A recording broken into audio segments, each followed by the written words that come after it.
Sebelum masuk ke materi, saya akan memperkenalkan diri terlebih dahulu. Nah, nama saya Andi Setiawan dengan NIM 1202 1703444. Di sini saya akan mempresentasikan tugas 3 yaitu Data Warehouse and Business Intelligence.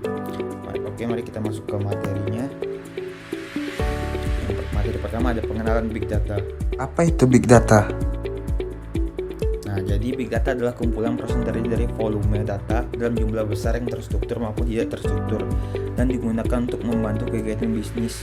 Big Data sendiri merupakan pengembangan dari sistem database pada umumnya. Yang membedakan di sini adalah proses kecepatan, volume, dan jenis data yang tersedia lebih banyak dan bervariatif daripada di BMS atau Database Management System pada umumnya. Definisi dari Big Data dibagi menjadi 3 bagian atau biasa dikenal dengan 3V, yaitu yang pertama ada volume. Ukuran data yang dimiliki oleh Big Data memiliki kapasitas yang besar. Anda dapat mencoba melakukan proses data dengan ukuran yang besar untuk dijalankan.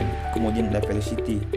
Kecepatan transfer data juga sangat berpengaruh dalam proses pengiriman data dengan efektif dan stabil.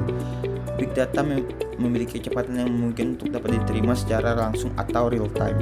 Kecepatan tertinggi yang bisa didapatkan langsung melalui aliran data ke memori apabila dibandingkan dengan yang ditulis pada sebuah disk. Variety. Jenis variasi data yang dimiliki oleh Big Data lebih banyak daripada menggunakan sistem database SQL.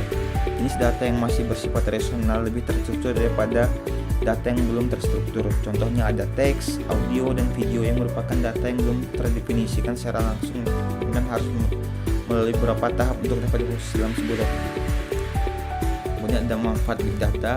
Manfaat Big Data di sini dibagi menjadi 2 bagian, yaitu kebutuhan dalam bidang teknologi informasi dan bidang bisnis. Kemudian ada di sini ada tools. Terdapat beberapa tools digunakan terkait penggunaan basis data dengan skala besar atau Big Data Analytics. Yang pertama ada Tableau, kemudian ada Xplenty, kemudian ada Looker, ada Pentaho, ada Skytree, the machine learning company, ada RapidMiner, nah ini paling sering juga. Kemudian ada Knime, kemudian ada Domo, kemudian ada Cassandra, ada Sense, ada Apache Spark. Nah itu merupakan tools yang sering digunakan. Kemudian materi kedua ada implementasi Big Data. Gimana sih kita mengimplementasi Big Data? Pertama ada healthcare. Big Data dapat mengumpulkan informasi mengenai kesehatan masyarakat. Hal ini dapat dimanfaatkan untuk memperbaiki kinerja dan merespon tenaga medis, sehingga pasien dapat dilayani dengan cepat dan efisien sesuai dengan keluhannya.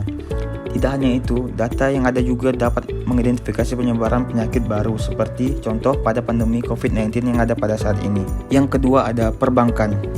Big Data pada perbankan dapat dilakukan pada customer retention dan acquisition, yang di mana bank melakukan analisa data dan menargetkan iklan berbasiskan machine learning. Big Data juga dapat menemukan anomali dalam setiap transaksi pada bank apabila transaksi tersebut tidak cocok dengan profil dari si pengguna. Yang ketiga retail. Perusahaan retail membutuhkan data yang besar. Data yang ada tidak hanya untuk menyimpan data barang, tapi untuk menyimpan data pelanggan, riwayat pembelian pelanggan, hingga kebiasaan pelanggan berbelanja. Perusahaan yang mengaplikasikan Big Data dapat mengolah informasi tersebut untuk menganalisis perilaku dan kebutuhan konsumen. Data yang telah diolah dapat dijadikan strategi untuk menentukan segmen pasar. Yang keempat, media dan hiburan. Data yang terkumpul dapat dianalisis untuk mengetahui apa sebenarnya keinginan konsumen, sehingga dapat terciptanya tren baru sesuai dengan target pasar yang ada. Yang kelima, agrikultur. Indonesia merupakan salah satu bangsa yang kaya akan sumber daya alam. Big Data dapat menjadi salah satu teknologi untuk meningkatkan produktivitas hasil tani dengan cara memperbaiki sistem dengan riset yang valid. Riset terhadap kualitas tanah dan luas tanah hingga riset cuaca dan dampaknya pada tumbuhan padi, sehingga hasilnya dapat menjadi acuan para petani untuk bercocok tanam dan menghasilkan produk yang baik. Yang keenam, manufaktur. Industri manufaktur merupakan salah satu industri yang terkena dampak dari tren Big Data.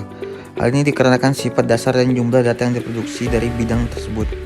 Beberapa proses manufaktur dapat ditingkatkan dengan menggunakan Big Data seperti manajemen risiko, meningkatkan kualitas produk, pertumbuhan perusahaan berbasiskan data, serta logistik. Kemudian study case-nya.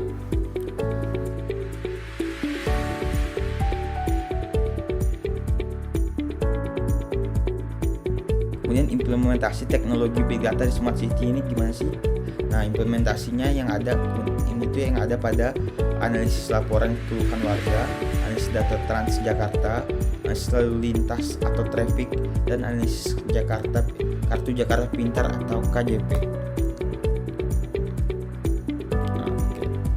Konklusinya, saat ini implementasi big data sudah ada di berbagai lini bisnis. Big data ini tidak hanya berkutat pada besarnya data, namun data tersebut juga dianalisis untuk bisa membantu dalam mengambil keputusan dan juga strategi dalam bisnis.